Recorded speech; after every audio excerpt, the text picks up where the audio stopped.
Vamos a trabajar en ciencias naturales las células. Las células que forman a los seres vivos. Esto es importante saberlo y tenerlo muy en claro, porque a la hora de desarrollar este tema hay conceptos o existen ideas que debemos tenerlas bien en claro y no confundirlas. Entonces, lo primero que tenemos que saber es que las células forman a los seres vivos. Este cuadro que estamos mirando acá es una imagen que presenta a 4 tipos de células. En este caso, la primera imagen vemos a la célula eucariota, a la célula animal, a la célula procariota y la célula vegetal. He presentado este cuadro o esta imagen con 4 tipos de células con la intención de que podamos saber o tratar de imaginarnos de qué estamos hablando. Entonces, la primera pregunta para reflexionar sobre este tema es: ¿a quiénes forman las células? Entonces, como dijimos al principio, las células forman a los seres vivos. Esto es lo primero que tenemos que saber. Como segundo punto importante, vamos a trabajar en lo siguiente. Debo tener en claro o debo tener en cuenta el siguiente aspecto que vamos a tratar de desarrollar juntos. Aquí lo primero que debemos saber es que todos los seres vivos, todos, están formados por células. Esto es para todos. Todos los seres vivos están formados por células. Pero, ¿qué es una célula? La célula es la parte más pequeñita, más pequeña. Aquello que es lo más chiquitito, es decir, la unidad de vida más diminuta. La célula cumple funciones muy importantes, pero también podemos agregar a este apartado que estas células tienen una membrana que se llama plasmática. Entonces, repetimos acá, estas células tienen una membrana plasmática que está por afuera de la célula. La membrana plasmática permite la entrada y salida de sustancia. Esto es muy importante. Estamos hablando de la célula y la célula tiene una membrana plasmática. Esta membrana plasmática es la que permite que dentro de la célula puedan entrar y puedan salir desde la célula sustancias que son diferentes. Entonces, lo primero que vamos a volver a repasar aquí es lo siguiente. La célula es la unidad más pequeña de vida, tiene funciones muy importantes y también la célula tiene una membrana que lleva el nombre de plasmática, membrana plasmática, que es la que permite la entrada y salida de sustancias. Entonces, repasamos lo siguiente. Yo escogí este título que dice completa las oraciones que faltan. El objetivo es asimilar de una mejor manera aquello que estamos leyendo. Entonces, la idea es completar esto que está acá para poder comprender un poquito mejor este texto que es bastante complejo respecto a la introducción de qué es la célula. Para poder completar esto que tenemos aquí, nosotros aquí vemos que dice la célula, hay un espacio en blanco que tenemos que llenar y dice, es decir, es la unidad de vida, espacio en blanco, la célula cumple, espacio en blanco porque lo tenemos que escribir, completar y termina con la palabra importantes. Para poder completar esto es importante que nosotros volvamos al texto introductorio que dice que es la célula, que también habla de la membrana plasmática y que da indicaciones respecto a lo que ya hemos repasado con anterioridad. Entonces, vamos a seguir con el desarrollo de esta explicación. Aquí, en este caso particular, he escogido para ustedes la foto o la imagen de una ilustración que habla sobre la membrana plasmática. Aquí abajo, donde está mi cursor girando, vemos que está la ilustración de una célula y la membrana plasmática es la que recubre por afuera, en este caso, a la célula. La membrana plasmática es esto que estoy señalando acá, que tiene como pelotitas y que va por fuera de esta célula. La membrana plasmática está por fuera de esta célula, recubriendo la célula y permitiendo que entren o salgan de la misma diferentes sustancias. Hay otro punto importante que tenemos que saber. Es que respecto a este tema podemos preguntarnos qué tipos de organismos existen teniendo en cuenta a las células. Entonces ahí vamos a hablar de dos tipos de organismos. Por un lado, los unicelulares y por el otro, los pluricelulares. Es importante volver aquí al tema inicial. Estamos hablando de células y estamos hablando ahora de organismos que son unicelulares y pluricelulares. Lo importante es lo siguiente. Los unicelulares están formados por una sola célula.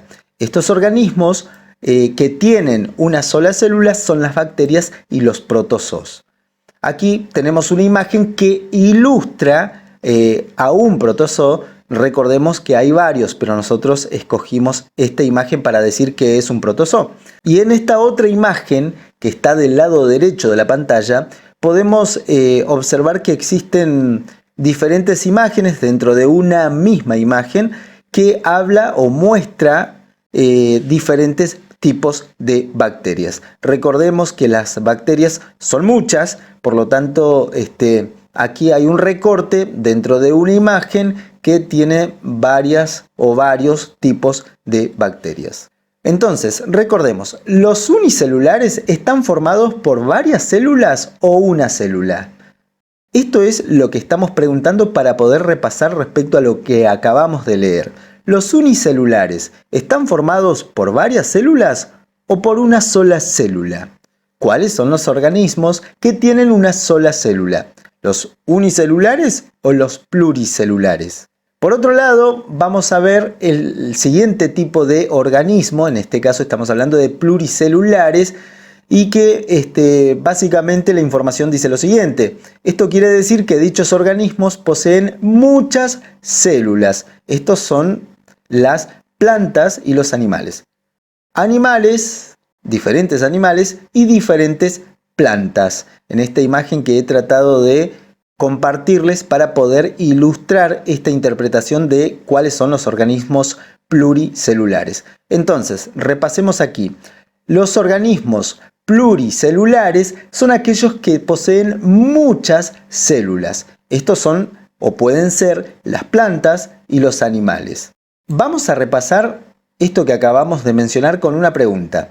¿Los organismos pluricelulares poseen muchas células? Ustedes van a responder sí, no, depende de lo que ustedes hayan leído aquí arriba. Luego de contestar esta pregunta, vamos a pasar a una segunda etapa que dice: brinda ejemplos de organismos pluricelulares. Entonces, si ya leíste este apartado, tenés que escribir ejemplos de organismos pluricelulares.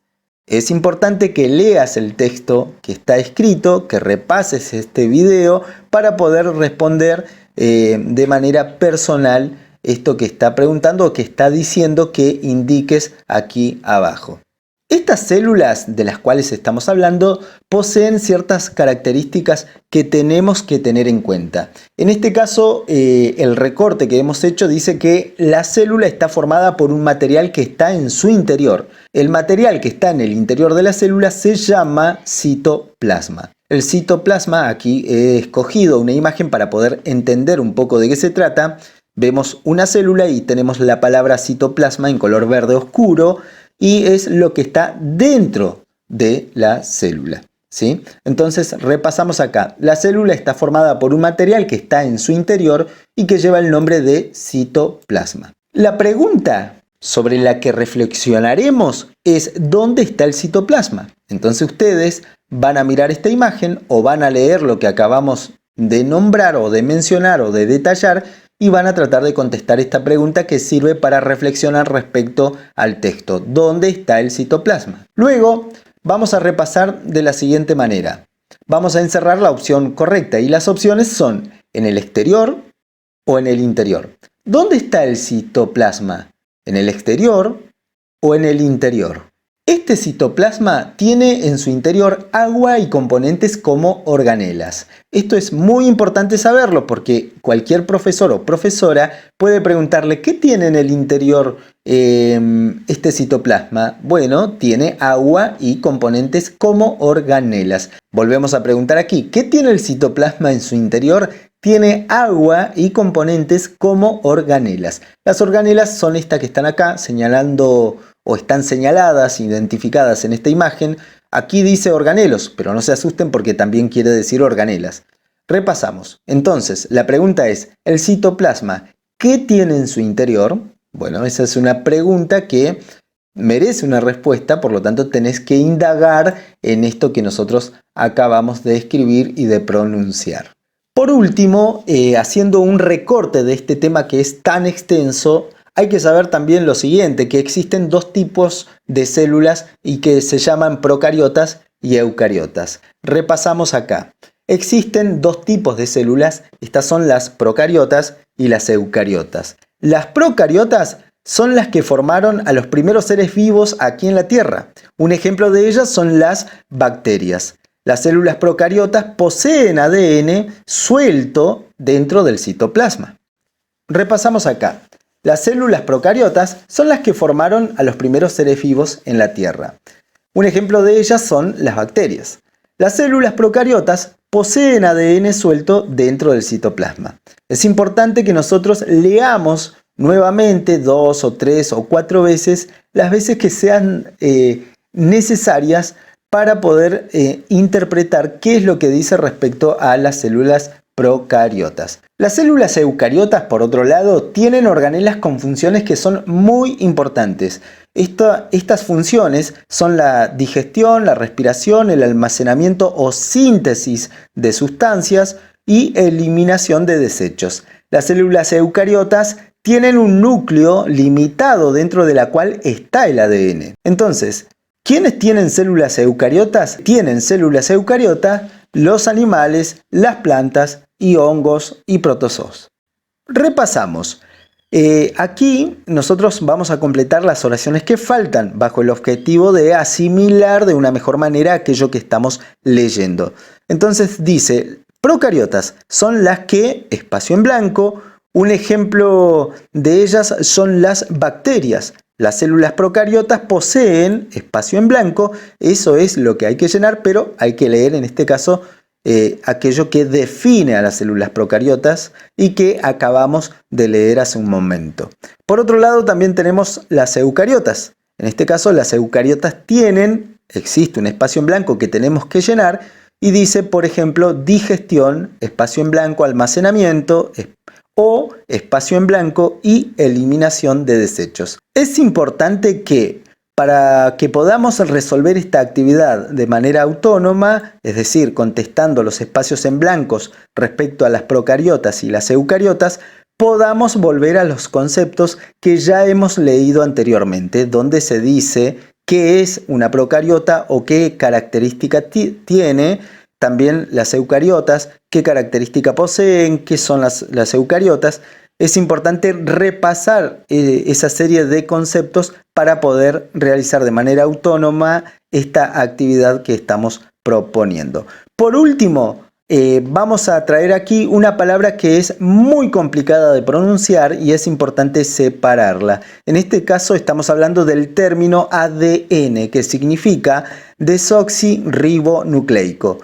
En realidad, esta palabra la hemos separado para poder pronunciarla de una mejor manera, lo que quiere decir que es una palabra muy compleja, muy complicada y es difícil de pronunciarla por primera vez. Por lo tanto, hemos considerado separarla para que podamos incorporarla en nuestro lenguaje. Entonces, ADN, ¿qué quiere decir? Quiere decir desoxirribonucleico. Si lo decimos rápido, sería desoxirribonucleico.